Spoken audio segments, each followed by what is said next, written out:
Welcome back, everybody, to another shocking prison reality check episode of Lockdown 23 in 1. That's right, shocking it is. Today we're going to be reacting to some CCTV footage of inmates, 3 of them to be exact, before they go into a cell to take another inmate's life. I'm going to break down all this footage, not to mention, I got some pretty treacherous details on this case I don't think anybody's spoken about yet. So let's get right into it, ladies and gentlemen. If you're new to the channel and enjoy all things lockup and crime related, then this is absolutely where you need to be. Hit that like, subscribe, notification bell before you leave, and check out my playlist with many more videos for you to start watching today.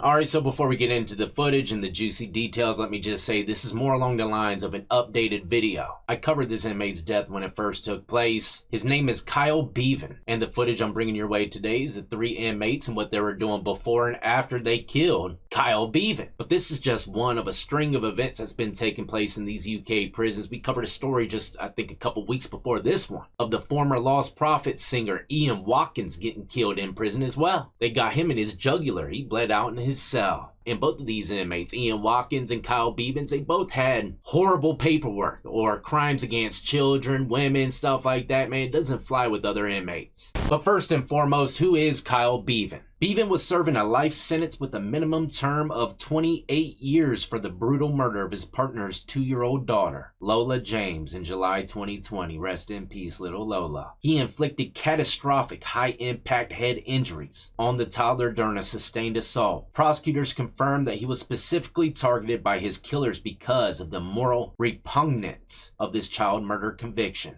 So that specifically is the reason why these inmates went in there and killed this man. They ain't just doing it to any old person, right? They had a mission, and they definitely accomplished it. But the 3 individuals that took his life was Mark Fellows, age 45, known as the Iceman. He was already serving a whole life term for 2 high-profile gangland murders. Yeah, the Iceman is someone you do not want coming through your cell door. But next was Lee Newell, age 57, already serving a whole life sentence for murder as well, and notably had a prior 2013 conviction for killing another convicted child murderer inside a different prison cell. And I got more details on that situation that kind of blends right into this one, man. It's going to blow your mind, so don't go nowhere. But the 3rd inmate was David Taylor, age 64, a violent offender on remand for a separate murder and attempted murder of a police officer. All 3 of these individuals, if you were to ask me, had absolutely nothing to lose. But how did the killers do it? It says the ambush on November 4th, 2025. CCTV footage captured 3 men closely following Bevan into his small prison cell around 5:30 p.m.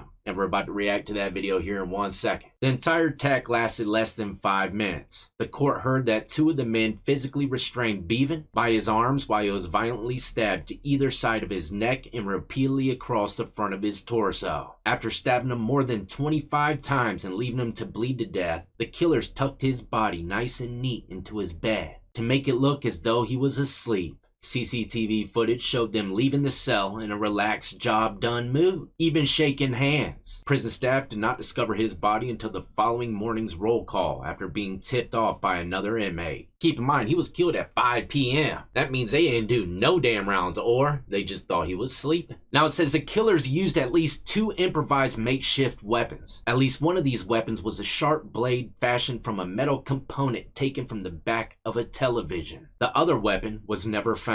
Absolutely treacherous. Now let's go ahead and react to this footage, and then, like I said, I got more shocking details in this case. Alright, first and foremost, there's no audio to go with this, unfortunately. We would probably hear some screaming if there was. But second of all, this cell block is definitely spick and span. If my honey bun fell icing down on this floor, I'd still eat it. This place cleaner than a whistle. But either way, the arrows here, blue is the Iceman, or Mark, and the yellow is Lee. The red is the eldest, Mr. David. Let's see how exactly they act before they go in to take Kyle Bevan's life. Now, I'll let y'all read the stuff at the bottom screen, but it's pretty much everything I've already broken down to y'all. You got the Iceman over here with some gloves on. I don't know if maybe he was doing some cleaning or something, but they're laughing, joking seems to be, and this guy's blurred out. I feel like I'm the Predator looking at him, man. This surveillance footage is definitely top notch. Mission Impossible status stuff here, but that guy right there blurred out is extremely tiny. Let's stop it right here, though. The green arrow is Kyle. Those are the last moments he's gonna see outside that cell. You got Lee with the yellow arrow here. He's already taken a sex offender's life in the past as well. And like I said, it's very similar to this one. I'll break it down here in 1 second. Iceman right behind him. He's a murderer as well. And here comes, I believe, what, David?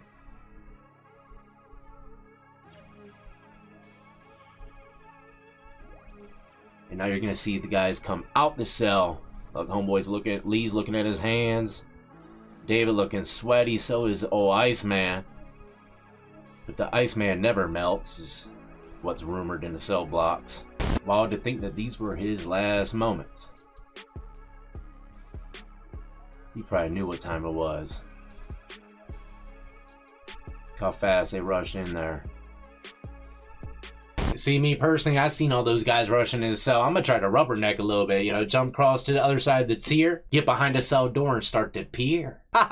It's so hard for me not to watch fights or altercations in prison or jail. You know, they say not to, because it could draw attention to the COs, but me, you know, I grab my popcorn, honey bun, ramen, whatever's close. But, you know, that's the reality of prison and the ending to many people's stories with these kind of crimes. But like I said, I have more details on this case that blew my mind at least. It says that surveillance footage caught the men exiting Bevan's cell exactly 4 minutes and 30 seconds after entering. Prosecutors noted that they did not panic or look rushed. Instead, CCTV showed them walking out in a casual, satisfied, job done mood. And they were even seen shaking hands and congratulating one another right after leaving Bevan to die. It says that this was shockingly not the first time the attacker, Lee Newell, had murdered a fellow prisoner. Like I said, Newell was already serving a whole life sentence because of 2013. He and another inmate subdued, strangled, and murdered another convicted child killer inside HMP Long Lartin. He used almost the exact same targeted tactics to kill Bevan, by putting him under the blanket to make it seem as though he was sleeping as well. Lee's in there killing pedophiles and tucking them in for a sleep they'll never wake up from. This dude, if I were to guess, is going to be spoken about in the UK prisons for decades. All of them, but Lee in particular. I mean, he has a face for legendary stories. Just saying, right? Looks like he got shanked in the eye as well. I don't know how that happened, but he's creepy. Imagine seeing him for the last few seconds of your life. Now it says another of the killers, David Taylor, was incredibly violent. He's the eldest one of the bunch. While he was held in prison awaiting trial for the murder of a 24-year-old missing woman, which they haven't found the body yet, I believe, if I remember reading correctly, Taylor carried out a premeditated attempted murder on a Manchester police detective who was visiting the prison. If I remember correctly, detective was asking him questions, and David stabbed him in his chest, just barely missing his heart. Like I said, these dudes, they ain't got nothing to lose. So there you have it, ladies and gentlemen. If you think it's just, you know, tea and scrumpets in the UK prison system, think again. It's either scrumpets, crumpets, or crumpus. One or the other. But shout out to all my UK ex-cons out there staying free and the solid ones. Still in prison, but trying to change their lives around. Keep doing what's right, and hopefully, you know, you can pave yourself a better path in life. Either way, this was just kind of an updated video, like I said, and, you know, it shows the prison reality because this type of stuff happens over here in the States all the time. You just don't get to see the footage like this too often.